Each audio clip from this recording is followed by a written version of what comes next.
एक बात असतज़ा के दरमियान, चूंकि मैं भी इन अकाबिरीन की जूतियों को अपने सर पे ताजे शाही की तरह सजाता हूं, कम से कम 15 साल हो गए इनकी जूतियों को उठाते हुए मुझे। अल्हम्दुलिल्लाह, आप लोग आने जाने का तसलसल बनाए रहे। 4 मिसरे समात कर लीजिए।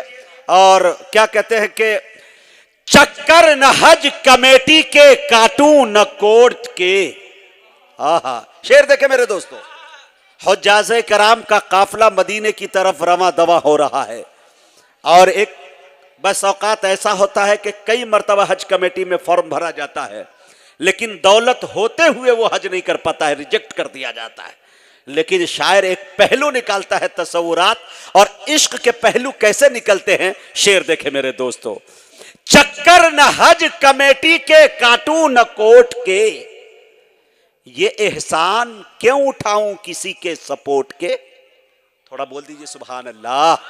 चक्कर न हज कमेटी के, काटू न कोर्ट के, ये एहसान क्यों उठाऊं किसी के सपोर्ट के।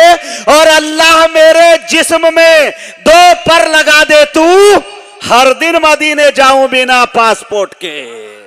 अल्लाह मेरे जिस्म में 2 पर लगा दे तू, हर दिन मदीने जाऊं बिना पासपोर्ट के। एक शेर और दाग दूं, तैयार है आप लोग? अब देखें कारी जमशेद जौहर साहब का इस्तकबाल उन 4 मिसरों के बाद कर लीजिएगा कि कयामत तक फ्री रखी है मेरे रब ने ये सर्विस। आए है, मजा लीजिए, बोल दीजिए लहक के सुभान अल्लाह। कयामत तक फ्री रखी है मेरे रब ने ये सर्विस। ये वो मोबाइल है जिसमें कभी जामर नहीं लगता, ये वो मोबाइल है जिसमें कभी जामर नहीं लगता। अरे किसी भी कोने से भेजो सलाम उन तक पहुंचता है, नबी से बात करने में कोई टावर नहीं लगता। किसी भी कोने से भेजो सलाम उन तक पहुंचता है, नबी से बात करने में कोई टावर नहीं लगता। बहुत बहुत शुक्रिया। एक बात असतज़ा के दरमियान, चूंकि मैं भी इन अकाबिरीन की जूतियों को अपने सर पे ताजे शाही की तरह सजाता हूं, कम से कम 15 साल हो गए इनकी जूतियों को उठाते हुए मुझे। अल्हम्दुलिल्लाह, इल्म तो नहीं कह सकता लेकिन तजुर्बे मेरे पास हुए हैं जो कुछ बता दूं। हिंदुस्तान के अंदर आप जाएं, हर जगह जाएं, लेकिन मेरे दोस्तों आप कभी जाकर सफर करें गुजरात का। गुजरात के अंदर जब इदारे देखेंगे, इदारे के अंदर कदम रखेंगे तो आपको फीलिंग होंगी, आप महसूस ये करेंगे कि हम दुबई में हैं, हम इंग्लैंड में हैं, हम लंदन में हैं। और इतने बड़े बड़े इदारे को चलाने वाला आदमी पता लगाएंगे कि सालाना खर्च इनका कितना आता है, तो पता ये चलेगा कि 10 करोड़, 50 करोड़, 20 करोड़। फिर कहते हैं कि हबीबी साहब इस मदरसे का चंदा नहीं होता। इसको एक आदमी चलाता है, 2 आदमी फैमिली के लोग चलाते। अल्लाह काम लेने पे आए तो मियां उनकी जात मोहताज नहीं।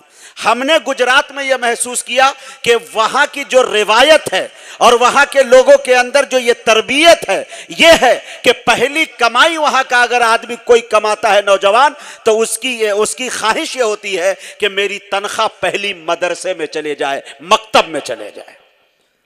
दूसरी ख्वाहिश कारी जमशेद जौहर साहब, उनकी यह होती है कि मैं किसी अकाबिरीन को, उलमा को, वारिसने अंबिया को, अगर वो गरीब है तो घर बना के हदिया में पेश कर दूं। हजारों के घर बनवा दिए, भूल गया। यहां 5000 की रसीद बना ले तो नाक भाव सब चमकाना शुरू। मौलवी साहब को तो ऐसे बुलाते हैं कि मत पूछिए, गुलाम बना लेते हैं। इस तरह से तो मेरे दोस्तों इदारे वहां मजबूत है। आज भी मैं अगर यह कह दूं तो मेरी बात झूठी नहीं होगी कि मुल्क हिंदुस्तान के अंदर अगर कुरान की सबसे अच्छी तालीम कहीं होती है तो वो सरजमीन गुजरात है। वहां का जो ड्राइवर कुरान पढ़ता है, हमारे बिहार और झारखंड और उड़ीसा और दीगर जगह पे चले जाइए, कारी कुरान पढ़ते हुए नजर नहीं आते। क्यों? सियासत ने तो इतने जुल्म सितम तोड़े थे मिटाने के लिए, लेकिन आज भी वो इस्लामी पौधा लहलहाता हुआ नजर आता है। चाहे आप जाकर देखें जामियातुल क़िरात कफलेता को देखें, कभी देखें तालीमुद्दीन ढाबेल को जाकर देखें, मदरसा फलाह दारैन तरकेसर को देखें, तबीयत ना गदगद आ जाए तो फिर कहिएगा। इदारे चलाने के ये निज़ाम होते हैं। अल्लाह ताला तमाम हमारे असतज़ा को, इन लोगों के पास पैसे की फरावानी नहीं है, वरना ये लोग भी चाहते हैं कि हम अपने इदारे को इस तरह से सजाएं। और इस चीज़ का मैं भी कायल हो गया जनाब हज़रत मौलाना मुर्तज़ा साहब के, मौलाना मुफ्ती असलम साहब के अंदर जब से आया हूँ इनफरादियत पाई हर जगह। सबसे पहले मदरसे में जाते ही आदमी मुतासिर किसी चीज़ से होता है तो मेरे दोस्तों वो है सफाई। सफाई का इतना अच्छा एहतमाम कि मत पूछिए। और माशाल्लाह बावर्ची इतना तरबियत याफ्ता कि लग रहा तक मौलवी से कम नहीं है ये। अल्लाह ताला उन्हें भी सलामत रखे। बार बार मेहमान नवाजी कैसे की जाती है और किस खंदा पेशानी के साथ मिला जाता है। बावर्ची के अंदर जब ये आलम है तो वहाँ के असतज़ा और बच्चों का क्या आलम होगा। मैं मुफ्ती साहब को मुबारकबादी पेश करता हूँ। बड़े खूबसूरत अंदाज में, बड़ा जामिया तो नहीं चला रहे हैं लेकिन छोटा मोटा ज़बरदस्त चला रहे हैं। अल्लाह से दुआ करता हूँ कि इस महफिल की बरकत से अल्लाह ताला हज़रत मुफ्ती साहब को मदरसे की अपनी ज़मीन अता फरमाए ताकि इदारा अच्छे अंदाज में बशासत के साथ चल सके। मेरे दोस्तों।